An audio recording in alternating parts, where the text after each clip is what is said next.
ഈ ശബരീഷ്, കൃഷ്ണശങ്കർ, ഷറഫുദ്ദീൻ ഇവരൊക്കെ എപ്പോഴാ വന്നു ചേരുന്ന ജീവിതത്തിലേക്ക്? ഗോപൂസ് തന്നെ. കിച്ചുവിനെയൊക്കെ നേരത്തെ അറിയാം. കിച്ചു എൻ്റെ കൂടെ സ്കൂളിൽ പഠിച്ചതാണ്. അപ്പം അന്ന് പോലെ അറിയാം, ഫാമിലി ആയിട്ട് അറിയാം. നമ്മുടെ ഇവരൊക്കെ വീടിൻ്റെ ഫ്രണ്ടിൽ കൂടിയാണ് പോയിക്കൊണ്ടിരിക്കുന്നത്. അപ്പോൾ ഫാമിലിപരമായിട്ട് അറിയാം. അടുത്തടുത്താണ് വീടുകളൊക്കെ ഉണ്ടായിരുന്നത്. അപ്പോൾ കിച്ചുവിൻ്റെ ചേട്ടൻ ബാലു ഇവരൊക്കെ അറിയാം. കിച്ചുവൊക്കെ അന്നേ സ്റ്റാറാണ്. മറ്റേ സ്കൂളിൽ മറ്റേ കോളറൊക്കെ ഇങ്ങനെ വെച്ചിട്ടുള്ള മറ്റേ പരിപാടിയാണ്. ഷാറൂഖ് ഖാൻ ലൈൻ പരിപാടി സാധനങ്ങളൊക്കെ പിടിച്ചോണ്ടിരിക്കുന്ന നന്നേ സ്റ്റാറാ. ഞാനൊക്കെ ഭയങ്കര ബഹുമാനത്തോടെ ഭയങ്കര ആരാധനയോടെ നോക്കിക്കണ്ടിരുന്ന ആളാണ്. പഠിത്തമൊന്നുമില്ല, പഠിത്തം പരിപാടികളൊന്നുമില്ല. നമ്മൾ പഠിത്തമില്ല, മറ്റേ അടിപിടി പരിപാടി ഒന്നുമില്ല. നമ്മൾ ഇതിന്റെ രണ്ടിന്റെ ഇടയ്ക്കാണ്. മറ്റേ ഇടി നൈസ് പരിപാടികളും ഇങ്ങനത്തെ സാധനങ്ങളൊക്കെ ഇരുന്നു സ്കൂളിൽ. അങ്ങനത്തെ ഷൈൻ ചെയ്യുന്ന ഒരു ഗ്രൂപ്പ് ഗ്യാങ് ഉണ്ടാവല്ലോ. കൂട്ടത്തിലെ ഫ്രീക്കനപ്പ കൃഷ്ണശങ്കര കൂട്ടത്തിൽ അന്നായിരുന്നു. ഇന്ന് ചെറിയൊരു തന്തവന് അവൻ്റെ അടുത്ത് ഞങ്ങൾ ഇറങ്ങണ വീട്ടിൽ നിന്ന് പുറത്തേക്ക് അല്ല, അവൻ കുട്ടികളും കാര്യങ്ങളൊക്കെ ആയിട്ട് ഫാമിലി അങ്ങനത്തെ ഒരു സാധനമായിട്ട് പിടിച്ചു വെക്കുകയാണ്. പണ്ട് അർമാദിച്ചതിൻ്റെ ഇപ്പം ഒന്ന് ഒതുങ്ങിയേക്കുന്നതാണ്. ഇല്ല, ഇപ്പോഴും ഈ പറയുന്ന പോലെ ഭയങ്കര എൻ്റർടൈനറാണ്. നമ്മുടെ കൂട്ടത്തിൽ നമ്മളിപ്പോൾ ഇരുന്ന് സംസാരിക്കുകയാണെന്നുണ്ടെങ്കിൽ തന്നെ ഭയങ്കര എൻ്റർടൈനിങ് ആണ്. കാരണം ഒരുപാട് കാര്യങ്ങളൊക്കെ പറഞ്ഞ് എനിക്കൊന്നും അങ്ങനെ സംസാരിച്ച പോലെ ലൈക്ക് പ്രസന്റേഷൻ ഉണ്ടല്ലോ, രീതി കഥ പറഞ്ഞ് പ്രസന്റ് ചെയ്യുക, മസാലയൊക്കെ ഇട്ട് പൊടിപ്പും തങ്ങളോടുകൂടിയൊക്കെ പറയാൻ തന്നെ അത് വർക്കാണല്ലോ. എല്ലാ പരിപാടികളും പറയുന്ന പരിപാടികളൊക്കെ അത് വിശ്വസിക്കും. അത് വിശ്വസിക്കുന്നല്ല, അവൻ അങ്ങനെയായിരുന്നു വിശ്വസിച്ചേ പറ്റുള്ളൂ എന്നൊക്കെ. അത്രയും കഴിവുള്ളവനായിരുന്നു. ഈ പോഡ്കാസ്റ്റൊക്കെ കിട്ടിക്കഴിയുമ്പോൾ ഇറങ്ങിക്കഴിയുമ്പോൾ അവൻ എൻ്റെ പരിപാടി ഇറക്കുന്നൊക്കെ. പക്ഷെ ഭയങ്കര രസമാണ്. ഭയങ്കര കൂട്ടത്തിൽ ഭയങ്കര എൻ്റർടൈനിങ് ആയിട്ട് അങ്ങനെ നിൽക്കുന്ന ആളായിരുന്നു. ഷറഫും ഭയങ്കര ഇതായിരുന്നു. ശബരി കഥാപ്രസംഗമായിരുന്നു. ശബരീഷ് അന്ന് ഇത്രയും മൾട്ടി ടാലന്റ് ആയിരുന്നു. ഈ പാട്ട് എഴുതുക, പാട്ട് പാടുക, അത്രയും കുറെ കാര്യങ്ങൾ ഒരുമിച്ച് ചെയ്യുന്ന ആളായിരുന്നു. അതെ, അന്നും എന്തൊക്കെയോ വരികളുണ്ടായിരുന്നു. എന്തൊക്കെയോ വരികൾ എന്ന് പറഞ്ഞു കഴിഞ്ഞാൽ ഭയങ്കര വിവരമായിരുന്നു. അതിൻ്റെ ഇടയിൽ കൂടി കുറച്ച് തള്ളും. ഞാനൊക്കെ വിശ്വസിച്ചു. പക്ഷെ അൽഫോൺസ്, കിച്ചു, ഷറഫ് ഇവരൊക്കെ ഇരുന്ന് കഴിഞ്ഞാൽ തള്ളെല്ലാം നടക്കില്ല. അതൊക്കെ എങ്ങനെയാണ് പറ്റിച്ചത്? മറ്റേ കമലഹാസനും മോഹൻലാലും മമ്മൂട്ടിയും കൂടി ഒരു പടം വരുന്നുണ്ടെന്ന് പറഞ്ഞിട്ട് ഒരു കഥ ഉണ്ടാക്കി ഇറക്കിയിട്ട് ഇവർ MES ഒരുമിച്ച് പഠിച്ചത്. കോളേജ് ഇവർ ഒരുമിച്ച് ചെയ്തത്. ഞാൻ ബാംഗ്ലൂർ പോയല്ലോ. ഞാൻ ഭയങ്കര ലാംഗ്വേജിൽ ഇംപ്രൂവൈസ് ചെയ്യാനും ഭയങ്കര എക്സ്പോഷർ കിട്ടാൻ ഇംഗ്ലീഷൊക്കെ പഠിക്കാൻ ഞാൻ ബാംഗ്ലൂർ പോയി. ഇവരിവിടെ ഇവിടെ എല്ലാം പഠിച്ചു മതിയായിരുന്നു. അങ്ങനത്തെ പരിപാടികളൊന്നും ഇവരുടെ അടുത്ത് നടക്കൂല. ഷറഫ് അതുപോലെ കിച്ചു, അൽഫോൺസ് ഒക്കെ ഉണ്ടെന്നുണ്ടെങ്കിൽ ആ പരിപാടി നടക്കൊന്നുമില്ല. അപ്പം അന്നേ ഇവൻ ഈ പറഞ്ഞ പോലെ കുറേ പരിപാടികളുണ്ട്. അന്നവൻ സൗണ്ട് എഞ്ചിനീയറിംഗ് ആണ് പഠിച്ചുകൊണ്ടിരിക്കുന്നത്. എല്ലാവരും ഈ പറയുന്ന സിനിമയോട് ചേർന്ന് നിൽക്കാന്നുള്ളൊരു പരിപാടിക്ക് വേണ്ടിയിട്ടാണ് അന്ന് SI പഠിക്കാൻ പോയതും കാര്യങ്ങളും. അപ്പോൾ ഇവരൊരുമിച്ചാണ് ഡിഗ്രി ചെയ്യുന്നത്, കിച്ചു, ശബരി, അൽഫോൺസ്. അപ്പം അന്ന് ഇവർ തമ്മിൽ നല്ല കമ്മ്യൂണിക്കേഷൻ ഉണ്ട്, നല്ല ബന്ധമുണ്ട്. ഞാൻ അൽഫോൺസ് ആയിട്ടുള്ളൂ കണക്ഷൻ. വല്ലപ്പോഴും നാട്ടിൽ വരുമ്പോൾ പാരിഷും അങ്ങനെയൊക്കെ ആയിട്ട് കണക്ഷൻ അത്രേ ഉള്ളൂ. അപ്പോൾ അന്ന് ഇവർ തമ്മിൽ സംസാരിച്ചപ്പോൾ ഉണ്ടായ സംഭവമായിരിക്കും ഈ പറയുന്ന കമൽഹാസനും അങ്ങനെ തള്ളിയതായിരിക്കും. ഞാൻ ആ സമയത്തില്ല, ഞാൻ വളരെ വൈകിയാണ്. 2009 ഇവർ ഡിഗ്രിയൊക്കെ കഴിഞ്ഞ് ഞാനും ഡിഗ്രിയൊക്കെ കഴിഞ്ഞ് നാട്ടിലേക്ക് എത്തിയിട്ടാണ് സിനിമാപരമായിട്ട് ഒരുമിച്ച്. ഞാൻ ഡിസ്ക്ലോസ് ചെയ്യുന്ന 2009 എനിക്ക് അഭിനയിക്കണം എന്നുള്ളൊരു പരിപാടി പറയുന്നത്. അപ്പോൾ ആ സമയത്താണ് ഇവരുടെ കൂട്ടത്തിൽ കയറുന്നത്. ശബരീഷ് അല്ലേ ഈ തൃഷയ്ക്ക് വോയിസ് റെക്കോർഡ് ചെയ്യുന്ന സമയത്ത് മറ്റേ വെണ്ണേത്താണ്ടി വർക്ക് ചെയ്തിട്ടുണ്ടായിരുന്നു. അതൊക്കെ ആ സമയത്ത് നിങ്ങളുടെ കൂട്ടത്തിന്റെ ഇടയിൽ ഭയങ്കര വലിയ ന്യൂസും ഭയങ്കര അച്ചീവ്മെന്റ് ഒക്കെ ആയിരുന്നോ? എനിക്ക് അറിയില്ല. ഈ സൗണ്ട് എഞ്ചിനീയറിംഗ് എന്താന്ന് പോലും എനിക്ക് അതൊന്നും അറിയില്ല.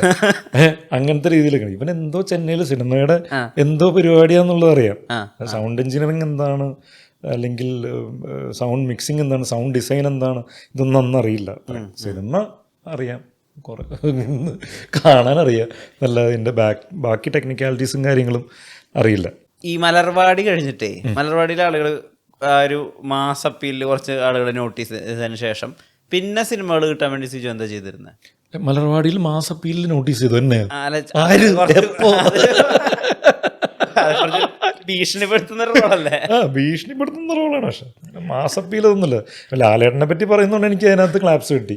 ലാലേട്ടൻ ഫാനായിട്ട് ഉള്ളതുകൊണ്ട് ഞാനത് അതിന് ക്ലാസ് ഇല്ല. അല്ലാണ്ട് മാസപ്പീലൊന്നുമില്ല. ലാലേട്ടനുള്ള മാസപ്പീലിനായിരിക്കും ചിലപ്പോൾ എനിക്ക് ചിലപ്പോൾ ഒന്നല്ല, അതിനാണ് എനിക്ക് കൈയടി കിട്ടിയത്. അപ്പോൾ അത് കഴിഞ്ഞിട്ട് എല്ലാവരും ഭയങ്കര റെക്കഗ്നൈസ് ചെയ്തിട്ട് സിനിമയിൽ അഭിനയിച്ചല്ലോ ആദ്യമായിട്ട്. സാധാരണ സ്കൂളിൽ നിന്ന് പോകുന്ന ടീച്ചേഴ്സ് അന്ന് അവിടെ തന്നെയാണ് താമസിക്കുന്നത്.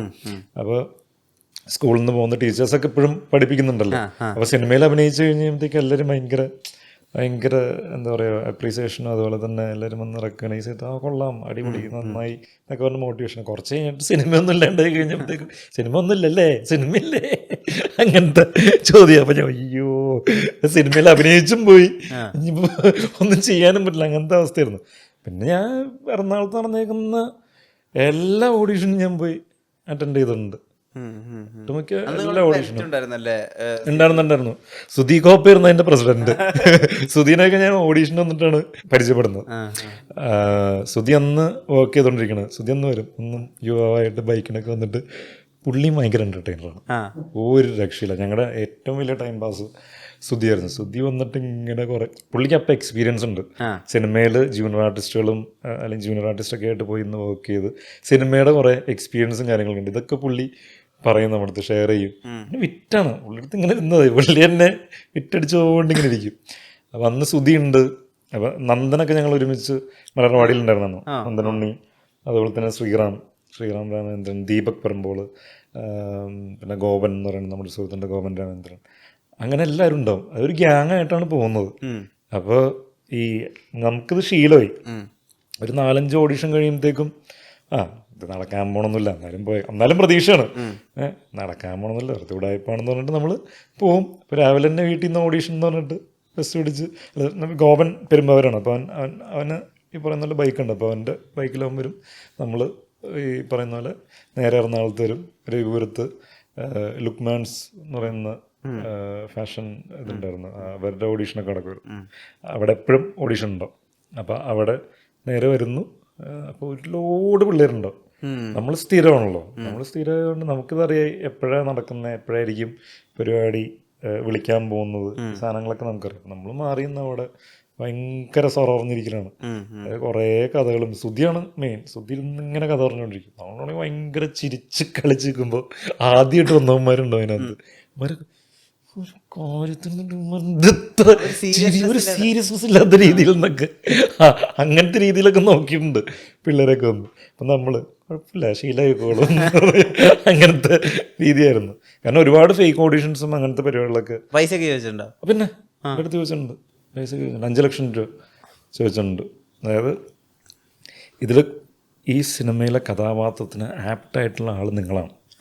പക്ഷെ പറഞ്ഞ പോലെ ഇത്ര 5 ലക്ഷം രൂപ ഉണ്ടെങ്കിൽ നമുക്കതിൽ നായകനായിട്ട് ചെയ്യാം. പക്ഷെ വേറൊരു പയ്യൻ 5 ലക്ഷം രൂപ കൊടുക്കാൻ തയ്യാറാണ്. പക്ഷെ അവൻ ആപ്റ്റല്ല, അവൻ അത്ര ആപ്റ്റല്ല. അതുകൊണ്ട് നിങ്ങളാണ് കറക്റ്റ്, പെർഫെക്റ്റ്. 5 ലക്ഷം രൂപ ഉണ്ടെങ്കിൽ നമുക്ക് പരിപാടി ചെയ്യാം. എൻ്റെ പൊന്നെയാണ്ട, ഞാൻ പറയാ സിനിമയിലൊന്നും എങ്ങനെയെങ്കിലും കുറച്ച് കാശുണ്ടാക്കാമെന്ന് വിചാരിച്ചിട്ട് അങ്ങോട്ട് എടുക്കാൻ എന്തേലും 10 പൈസയില്ല. ഒരു 3 ലക്ഷം രൂപ ഉണ്ടെങ്കിലും നോക്കൂ, നിങ്ങൾ അത്ര ആപ്റ്റായതുകൊണ്ടാണ്. അങ്ങനത്തെ രീതിയിലൊക്കെ ചോദിച്ചിട്ടുണ്ട്. ചെയ്തില്ല. സിനിമ ഒന്നും നടന്നിട്ടൊന്നുമില്ല. ആരെങ്കിലുമൊക്കെ കാശ് പോയിട്ടുണ്ടാവും ഇതുപോലെ. ആരുടെങ്കിലും നല്ല ഒരുപാട് പേരുടെ കാശ് പോയിട്ടുണ്ട്. അങ്ങനെ ഭാഗ്യത്തിന് എൻ്റെ കയ്യിൽ നിന്ന് കാശ് പോയിട്ടില്ല. അങ്ങനത്തെ ഒരു ഇതന്നെയല്ല. കാശ് ഉണ്ടായിരുന്നില്ല ഒന്നാമത് പോകാനായിട്ട്, അതൊന്നാമത്തെ കാര്യം. ഒരുപാട് പേര് അങ്ങനെ ഫേക്ക് പരിപാടികളിലുമായിട്ട് ഒരുപാട് കാശ് കളഞ്ഞിട്ടുണ്ട്. കാരണം സിനിമ എന്ന് പറയുന്നത് അത്രയും ക്രേസാണ്. നമ്മൾ വെറുതെ പറയുന്നല്ല. അതായത് 199 പേർക്കും അഭിനയിക്കാൻ ആഗ്രഹം ഉണ്ടാവുമെന്ന് പറയുന്നത് വെറുതെ അല്ല. അതാണല്ലോ ഇപ്പോൾ സോഷ്യൽ മീഡിയ തുറന്നു പോയി കഴിഞ്ഞാൽ എല്ലാവരും അഭിനയിക്കുക, ജീവിക്കുകയാണ്. ഫോൺ എടുത്ത് വെച്ചിട്ട് വീട്ടിലെ പരിപാടികളെല്ലാം കോണ്ടന്റുകളാണല്ലോ. അത്രയും ആഗ്രഹവും താല്പര്യം ഉള്ളതുകൊണ്ട് എല്ലാവരും സ്വയം സിനിമകളും അല്ലെങ്കിൽ കോണ്ടന്റുകളും ഇങ്ങനെ ഉണ്ടായിക്കൊണ്ടിരിക്കുകയാണ്. ഈ മലർവാടി ഡേയ്സ് ഉണ്ടല്ലോ, നിങ്ങൾ തന്നെ സ്കിറ്റുകളൊക്കെ പെർഫോം ചെയ്ത, നിങ്ങൾ തന്നെ സ്വയം നടന്മാരായിട്ട് ആദ്യം കുറെ പ്രിപ്പയർ ഒക്കെ ചെയ്ത സമയം, അത് എങ്ങനെയായിരുന്നു? അത് ശരിക്കും ഒരു പ്രോപ്പർ വർക്ക്ഷോപ്പ് ഒക്കെ പോലെ? അതെ, പ്രോപ്പർ പക്ക വർക്ക്ഷോപ്പായിരുന്നു. കാരണം 3 ദിവസമായിരുന്നു ഉണ്ടായിരുന്നത്. 3 ദിവസത്തെ വർക്ക്ഷോപ്പായിരുന്നു. അപ്പോൾ ഫസ്റ്റ് ഓഡീഷൻ കഴിഞ്ഞ് കുറച്ച് പേരെ ഷോർട്ട് ലിസ്റ്റ് ചെയ്തു. ഷോർട്ട് ലിസ്റ്റ് ചെയ്ത് കഴിഞ്ഞിട്ട് നമ്മളിങ്ങനെ ക്യാമ്പിന് വേണ്ടി വിളിക്കണം. വിനീത് തന്നെയാണ് വിളിച്ചിട്ട് പറഞ്ഞത്, ഇങ്ങനെ 3 ദിവസത്തെ ക്യാമ്പ് ഉണ്ട്, അറ്റൻഡ് ചെയ്യാൻ പറ്റുമോ, ഓക്കെ ആണോ? ഓക്കെ. എന്നിട്ട് നമ്മൾ ഒരു 10-22 പേരുണ്ടായിരുന്നു അന്ന്. അപ്പം നമ്മൾ 22 പേരെ 4 പേരും 3 പേരൊക്കെ ആയിട്ടുള്ള ഗ്രൂപ്പുകളാക്കി. എന്നിട്ട് നമ്മുടെ അടുത്ത് പറഞ്ഞു, നിങ്ങൾ തന്നെ കോണ്ടന്റ് തയ്യാറാക്കുക, പിന്നെ നിങ്ങൾ എന്ത് വേണമെങ്കിലും നിങ്ങൾക്ക് തയ്യാറാക്കാം.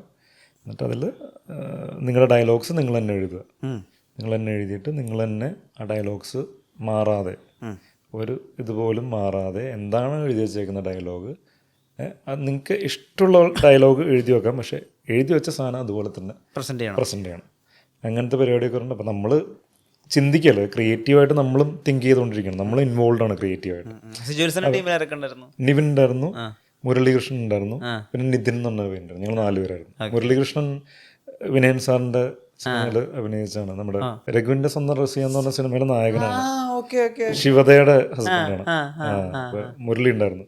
ഞങ്ങൾ 4 പേരായിരുന്നു. ഞാൻ, നിവിൻ, മുരളി, പിന്നെ നിതിൻ എന്ന് പറഞ്ഞൊരു പയ്യുണ്ട്. അവനിപ്പോൾ നിതിൻ എന്ന് പറഞ്ഞ പയ്യൻ ദുബായിലോ അബ്രോഡ് വർക്ക് ചെയ്യാണ്. ഞങ്ങൾക്ക് പിന്നെ സിനിമയിലെ ഒരു സീൻ ക്രിയേറ്റ് ചെയ്യുന്ന പരിപാടിയും ഉണ്ടായിരുന്നു. ഞങ്ങളതിന് മറ്റേ കുഞ്ഞിൻ്റെ പേര് മല ആ സാധനമായിരുന്നു. അതെ, നിവിനായിരുന്നു തിലകൻ്റെ റോൾ ചെയ്തത്. അവൻ്റെ കാലൊടിഞ്ഞിരിക്കുകയായിരുന്നു. അപ്പോൾ മറ്റേ പ്ലാസ്റ്റർ എന്തൊക്കെയാണ് മറ്റേ, അപ്പോൾ സ്റ്റിക്കൊക്കെ പിടിച്ചുകൊണ്ടാണ് മറ്റേ തിലകൻ്റെ ഇത് കൊടുത്തു. മുരളിയാണ് ലാലേട്ടൻ്റെ, ഞാൻ മണിയമ്പിളി രാജചന്ദ്രനായിരുന്നു. ഞങ്ങൾ രണ്ടുപേരും അങ്ങനെ എന്തോ ആയിരുന്നു. അപ്പോൾ അത് പെർഫോം ചെയ്തിട്ടുണ്ടായിരുന്നു. പക്ഷെ ഓക്കെ ആയിരുന്നു, അത് അന്ന് ചെയ്ത് എല്ലാവരും ചിരിക്കുകയൊക്കെ ചെയ്തായിരുന്നു.